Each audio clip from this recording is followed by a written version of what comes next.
Right now, we are going to listen the content from the book Talks with Sri Ramana Maharshi.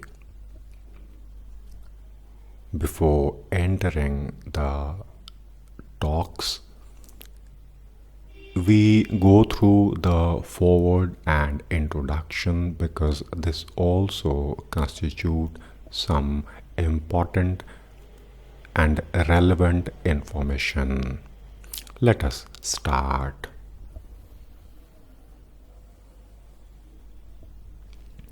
This is not a book to be lightly read and laid aside.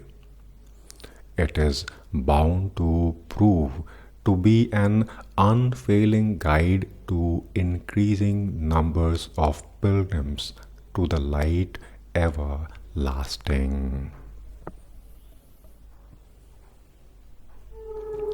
We cannot be just too grateful to Sri Munagal S. Venkat Ramaiah, who was known later as Swami Ramananda Saraswati, for the record that he kept of the talks covering a period of 4 years from 1935 to 1939. Those devotees who had the good fortune of seeing Bhagwan Raman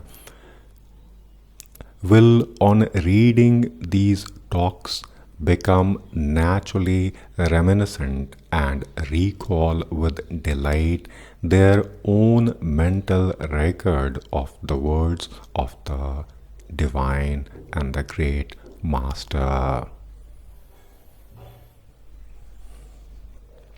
Despite the fact that the great sage of Arunachal taught for the most part through silence, he did instruct through speech also, and that too lucidly without baffling and beclouding the minds of his listeners. One would wish that every word that Master uttered had been preserved for posterity. But we have to be thankful for what little of the utterances has been put on record. These talks will be found to throw light on the writings of the Master, and probably it is best to study them along with the writings, translations of which are available. Sri Ramana's teachings were not given in general.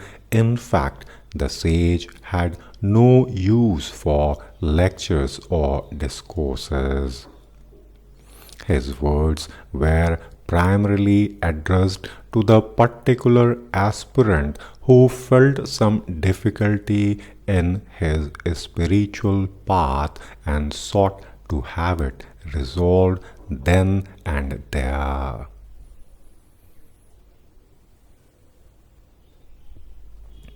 But as the same difficulties arise in the quest after the self, and as the method of resolving them is the same, the Maharshi's replies to questions have the quality of universality.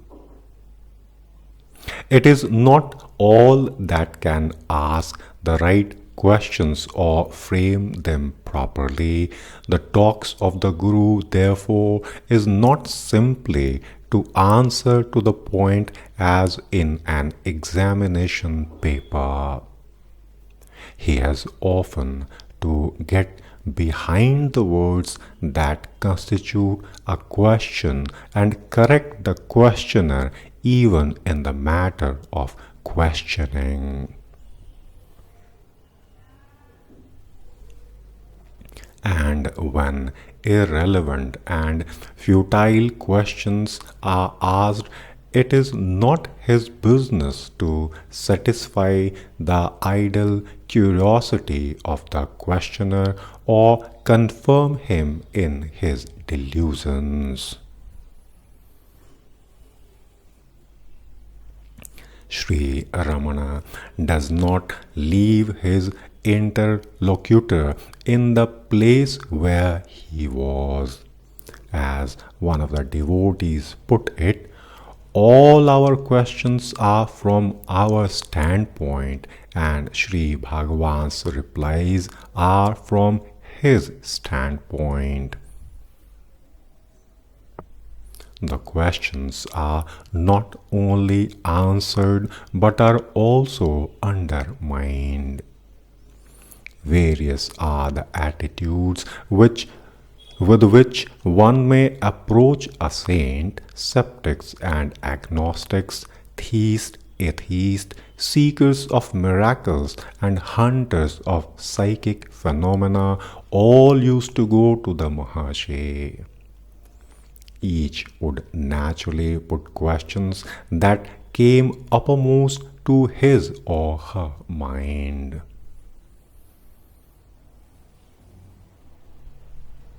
And the nature of the questions would depend on the attitude and interest of the person concerned. The glory of the Master lay in removing the attitudes and interests that were base and making the devotee long for realizing the supreme truth.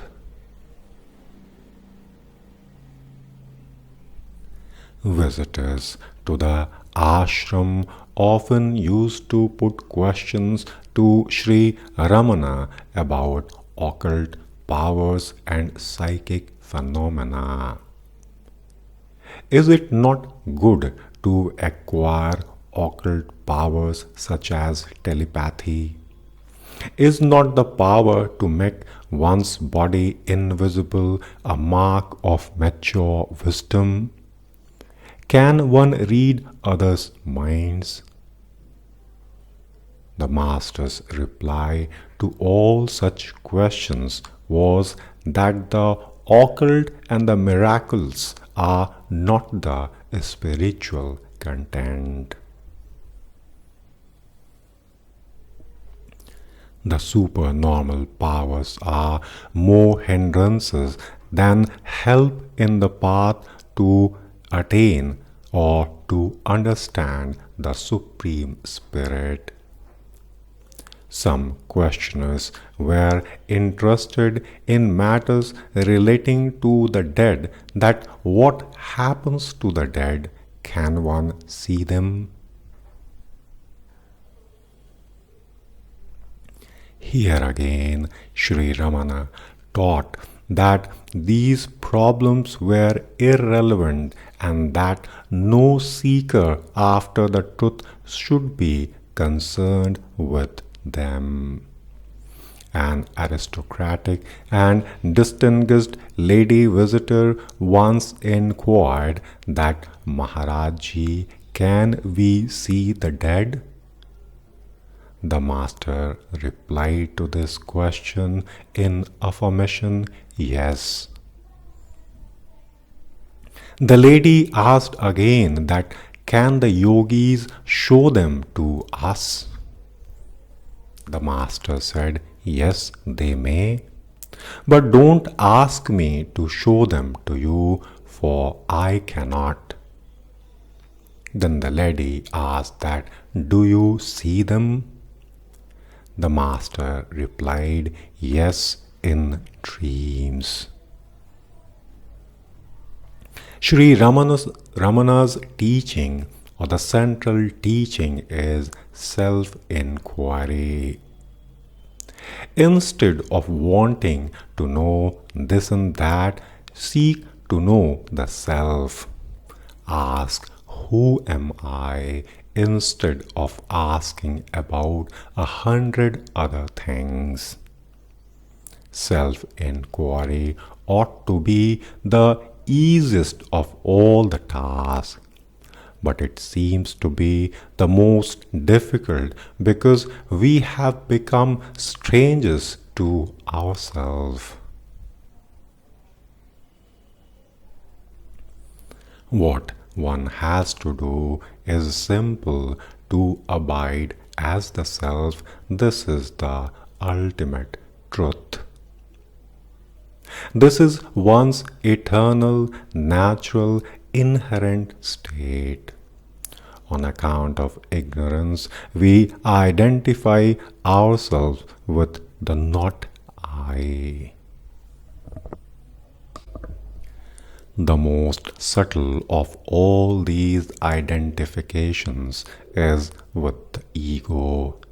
Let us search for the root of the ego. Wherefrom does this pseudo I arise? At the end of this quest, we shall find that the ego disappears, letting the eternal self shine. So, the best discipline is the inquiry: who am I? And this is termed as the greatest japa. This is also the true pranayam.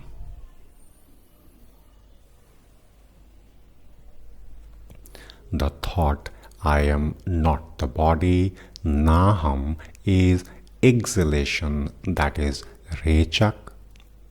The inquiry, who am I, koham, is inhalation, purak. And the realization, I am he, soham, is retention of breath, that is kumbhak. The fruit of self-inquiry is the realization that the self is all and that there is nothing else. For those who follow this method, no other sadhana is necessary. But even those who adopt the discipline of devotion or bhakti reach the same goal if one surrenders one's ego to either the Guru or God. One realizes the self. Sri Ramana's teachings, as found in this book, talks will bring hope to everyone. No one need think that he is beyond the pale of redemption. An old American visitor once asked the master that, Maharishi, do you think we are bad boys? The master's charismatic reply was, do not tell me so, but you need not think you are bad boys. Anything that is bad in us will surely be removed if only we listen to the Maharishi's wise words that are recorded in this book. And may we read it with a view to preparing ourselves for understanding the Master's higher teaching, which was through the silence.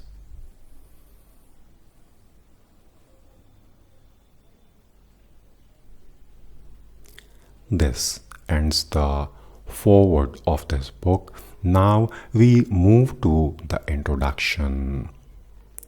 These talks cover a period of 4 years, as mentioned before in Ford also, that the records were made during 1935 to 1939 by Sri Munagal S. Venkat Ramaya, now Swami Ramananda Saraswati, a very old disciple of Sri Ramana Maharshi.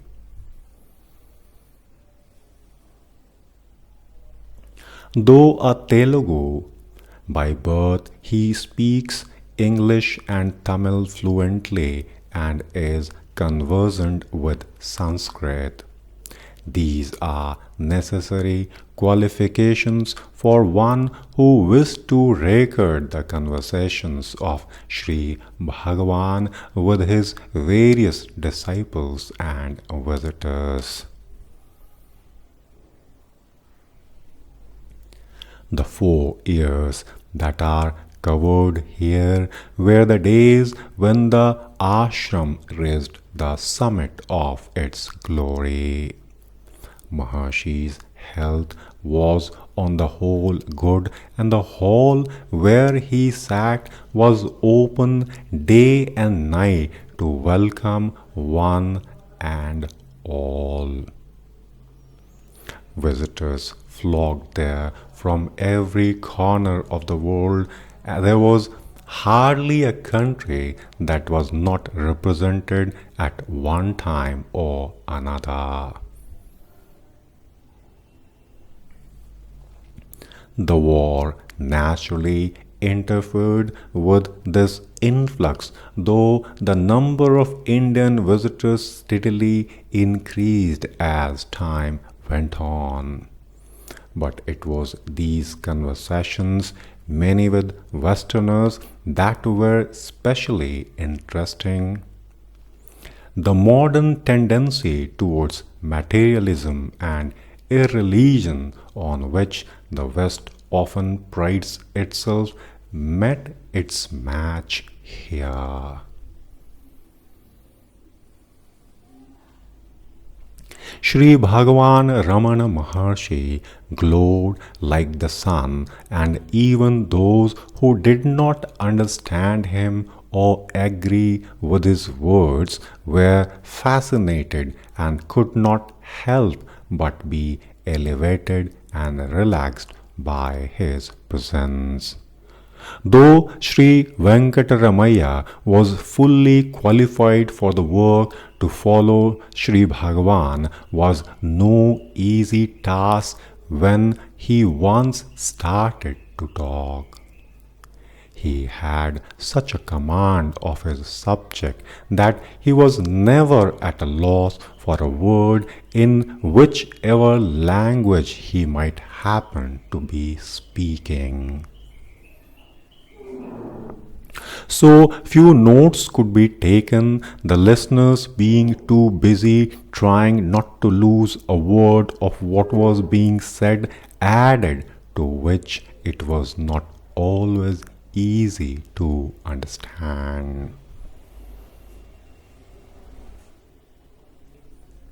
Sri Venkateramaya acted as interpreter for the many English-speaking people who flocked to the ashram, as Sri Bhagavan was reluctant to say more than a few words in that language, though he knew it sufficiently well to read the English newspapers and magazines.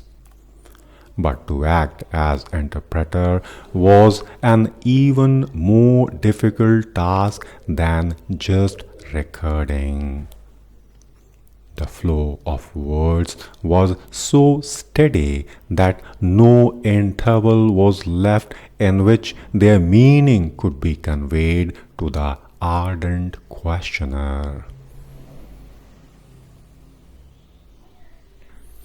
Often Sri Bhagavan had to be asked and requested to wait while his words were conveyed to the anxious listener. So the difficulties of making this record can easily be imagined. Only one who had sat for years at the feet of the Master and had thoroughly absorbed his philosophy and the way he expounded it was competent for the task, and Sri Venkateramaya, the ideal person for this, had luckily been found and chosen. That the language used here is not always elegant is admitted, and this was to be expected in the circumstances. Doubtless it could have been corrected, but it has been left as much as it was felt that a certain spontaneity that it now possessed would otherwise have been lost. Though the conversations were in various South Indian languages, most of it was recorded in English, the rest in Tamil and Telugu, which passages have been translated for the purpose of this book.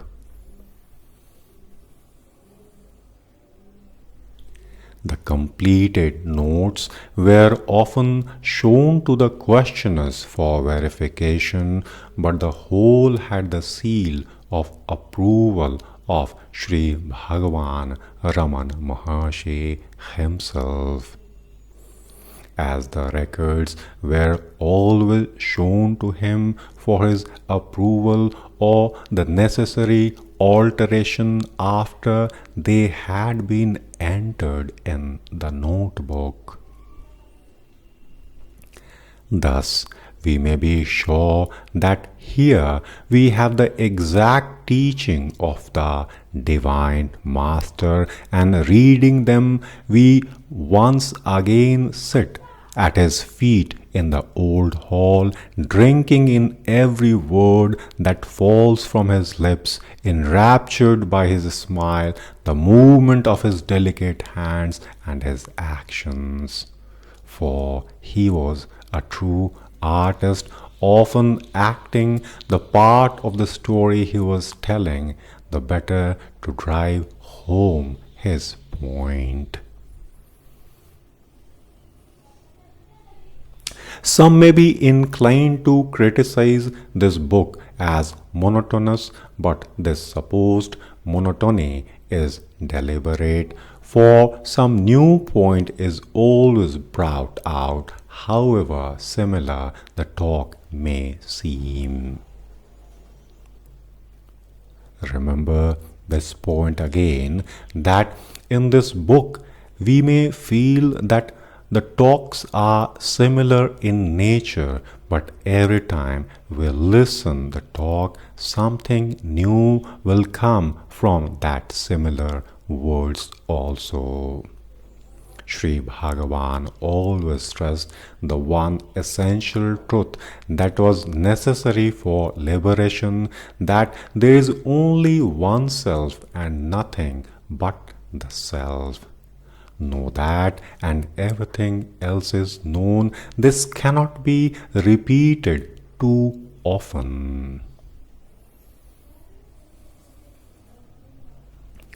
Doubtless, an intellectual grasp of this fact sets one on the path, but the path once started, mental knowledge must then become actual experience.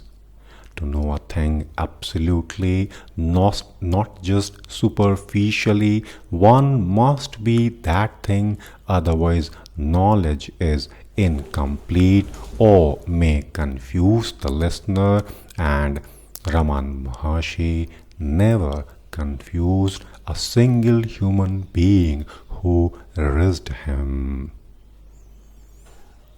As I pointed out, we are always nothing but the self, but associating ourselves with the ignorance of limitation within ego, we forget the seer and identify ourselves with the seen.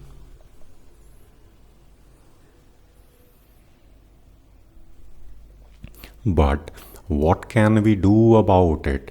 The habit is so long standing, birth after birth has been imagined, and century after century has been fabricated by the mind. It has thus involved itself more and more in ignorance than it now finds itself disinclined, and even if willing, almost unable to disentangle itself from the thralls of the play world it has created.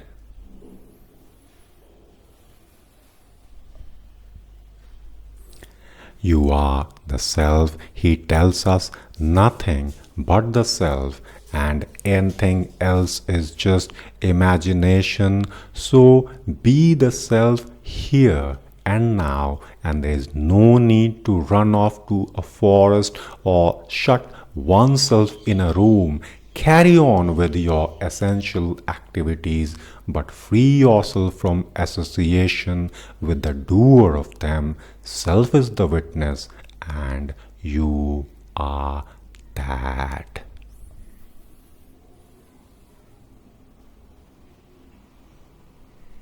Example after example is given in these talks in language to suit all tastes and mentalities.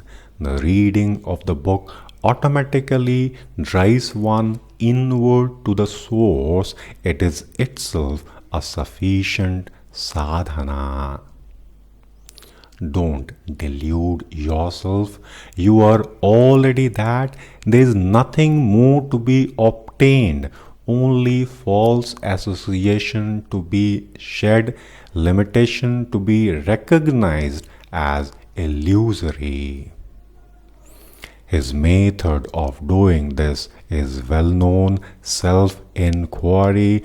Always and at all times seek for the source of the ego, the apparent actor, and on the attainment of that goal, he tells us the ego will drop away of its own accord and nothing will be left but the all blissful self. But this is not the place to go into details of method for those interested. The necessary books can easily be obtained from Sri Ramana Ashram. What more is there to say but to advise one and all to read and to listen this book and try and make it a part of ourselves. Not one word to be passed over lightly, or one conversation to be dismissed as superfluous. It is all pure gold. And here again we find the ever-living Sri Ramana Maharshi before us in person, teaching us in his own inimitable words for our benefit and delight. It was found after preparing this book for the press that the first part was not in the chronological order, but rather than delay publication, it was decided not to alter the present arrangement, as it makes absolutely no difference to the context. The dates are only included for a reference and as a guarantee of authenticity. Here, the introduction part is over, and before we enter the talks, one last thing is the note by the recorder. He said, in a very critical and distressing period of his time, humble devotees sought the presence of Bhagavan Sri Ramana Maharshi for his own peace of mind and lived in the ashram with the kind permission of Sarvadhikari Sri Niranjanananda Swami. The seeker took it upon himself to note down as occasions arose the sweet, refreshing, and enlightening words of the Master. This self-imposed task was undertaken for the purification of his own mind and better understanding of the subtle and profound words of Sri Bhagavan. Shortly after, the Sarvadhikari officially took them over to the ashram, and these notes covering the period of 4 years are included over here with hope that some readers may find them interesting and helpful in their spiritual quest.